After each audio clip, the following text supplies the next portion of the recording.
বর্ষাকাল শেষের দিকে, তাও বৃষ্টির বিরাম নেই। কাশফুলের আগমনীতে মনকে যেন ইশারায় ডাকছে আর বলছে চল বেরিয়ে পড়।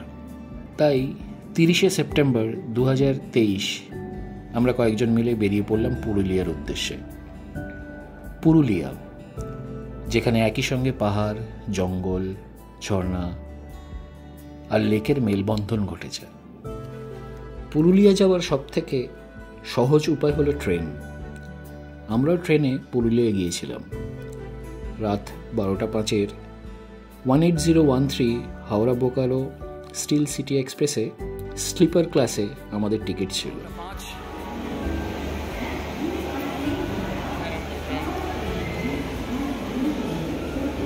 হাওড়া স্টেশনের চেনা পরিচিত ছবি। এই ট্রেনটি 18011 হাওড়া চক্রধরপুর হিসেবে পরিচিত। এছাড়া আরও যেসব ট্রেন আছে আমি তার স্ক্রিনে শেয়ার করে দিলাম। সেদিন ট্রেন হাওড়া স্টেশনে প্রায় 1.5 ঘন্টা লেটে ঢুকেছিল। আমাদের ট্রেন যখন ছাড়লো ঘড়ির কাঁটায় তখন বাজে রাত 1:30। ট্রেন ছাড়া সড়কপথেও আপনারা চলে আসতে পারেন পুরুলিয়া। সড়কপথের গুগল ম্যাপটা শেয়ার করে দিলাম আপনাদের সাথে।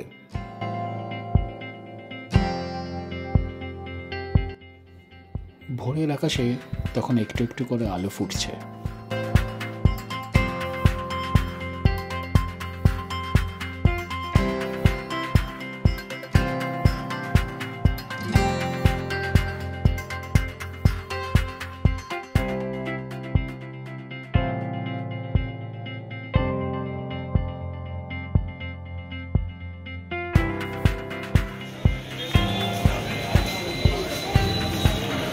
ফাইনালি আদ্রা জংশন, 2.5 ঘন্টা ট্রেন লেট।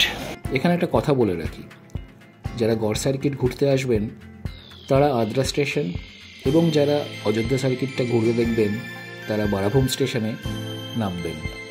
আমরা যেহেতু আদ্রা স্টেশন অবধি টিকিট পেয়েছিলাম, তাই আমরা গড় সার্কিটের বিশেষ কিছু দর্শনীয় জায়গা আমাদের প্রথম দিনের প্ল্যানে রেখেছিলাম। কিন্তু প্রকৃতির খেলা যে অন্য ছিল সেটা বুঝিনি তখনও। গুড মর্নিং ফ্রেন্ডস, আজকে আমরা এখন পুরুলিয়ায়। ট্রেন প্রচুর লেট ছিল, প্রায় 2.5 ঘন্টা মতন লেট।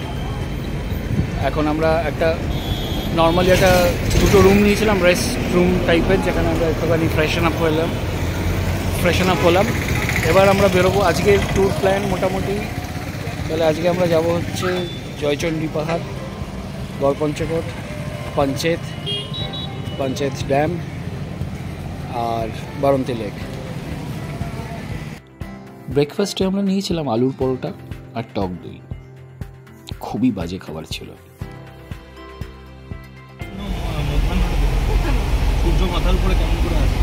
আমরা এখন বারন্তি যাচ্ছি, চলো। লাল মাটির রাস্তা ধরে চারিপাশে গাঢ় সবুজের অপরূপ শোভা দেখতে দেখতে আমরা পৌঁছে গেলাম বরন্তি লেক।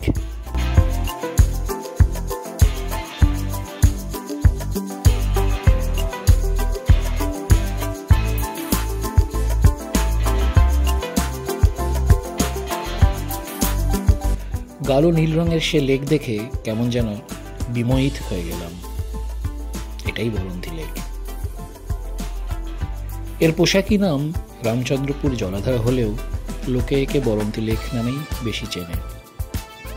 বরন্তি নদীতে বাঁধ দিয়ে তৈরি হয়েছে এই অপূর্ব লেকটি। সবুজ গাছপালা ঘেরা এই সুন্দর বরন্তিতে এলে মনে হয় ফুসফুসে অক্সিজেনের মাত্রা দ্বিগুণ হয়ে গেছে, শরীর মন দুটোই চাঙ্গা হয়ে যায়।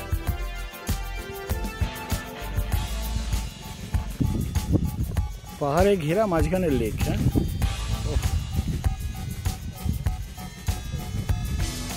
বরন্তিকে পেছনে রেখে এবার আমরা এগিয়ে চললাম গড়পঞ্চকোটের উদ্দেশ্যে।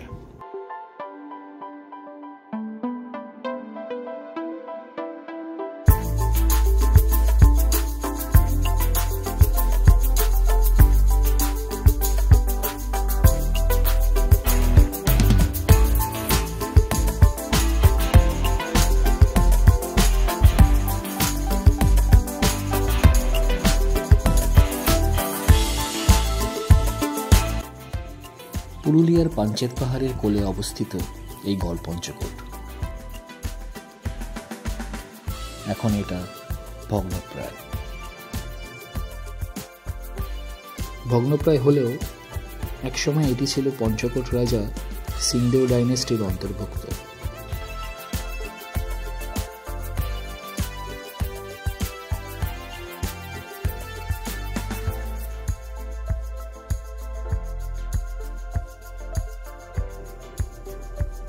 এটি রাস মন্দির।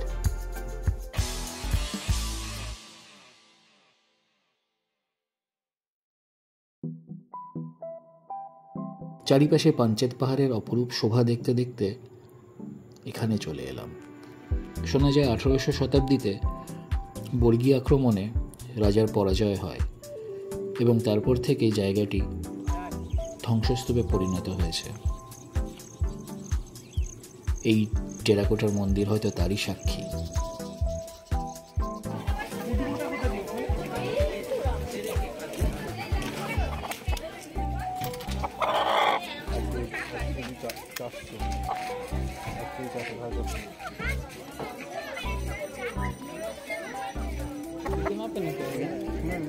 এক কিলো 800, ঠিক আছে। মোটামুটি তোমার 1.5 কিলো তো হবে। ঠিক আছে।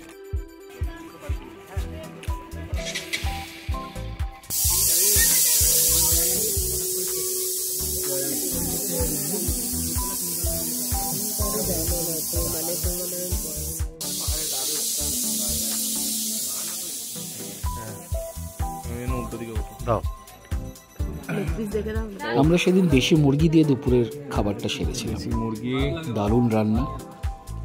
আপনারা এলে এই দোকান থেকে লাঞ্চটা করে নিতেই পারেন।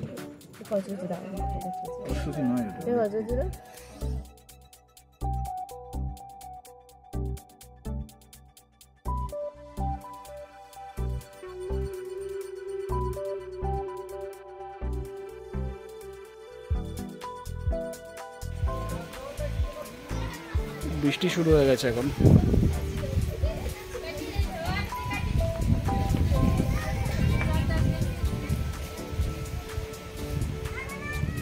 মেঘলা আকাশ আর বৃষ্টি সাথে নিয়ে বেরিয়ে পড়লাম জয়চণ্ডী পাহাড়ের উদ্দেশ্যে। কিন্তু বাদ সাধল প্রকৃতি। তুমুল বৃষ্টিতে জয়চণ্ডী পাহাড়ে ওঠা তো দূরের কথা, যেতেই পারলাম না।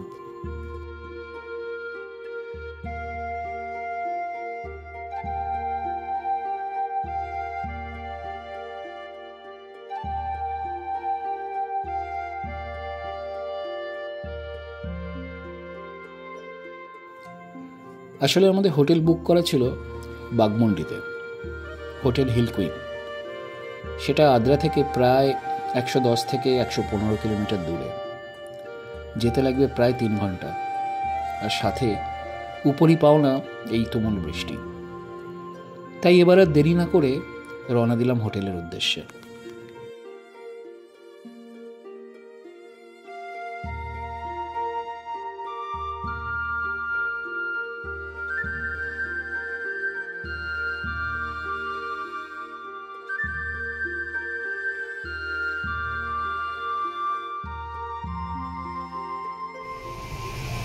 নটা 42-এ পৌঁছলাম আমরা।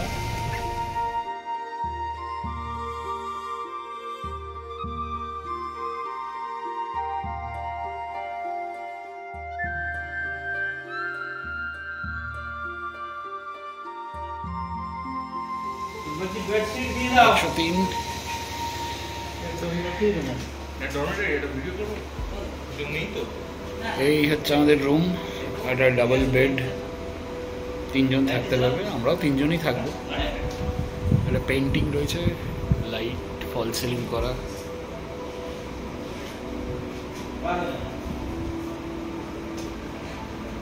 টিভি রয়েছে, একটা টিভি ক্যাবিনেট রয়েছে, নিচে টিভি রাখা,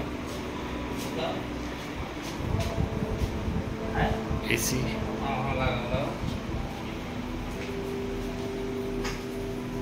এইখানে একটা স্টোর, গিজার, বেসিন, গুড, গিজারও আছে। শাওয়ার, ওয়েস্টার্ন কমোড, টাওয়েল রাখার র্যাক সবই আছে। গুড, ভালোই। হ্যাঁ, এর পরের দিন আমরা ঘুরেছিলাম অযোধ্যা সার্কিটের বেশ কিছু জায়গা। সেই ভিডিও নিয়ে ফিরবো খুব তাড়াতাড়ি। আর এই ভিডিওটি ভালো লাগলে লাইক, শেয়ার এবং সাবস্ক্রাইব করুন। দেখা হচ্ছে খুব তাড়াতাড়ি। সবাই ভালো থাকবেন, সুস্থ থাকবেন। নমস্কার।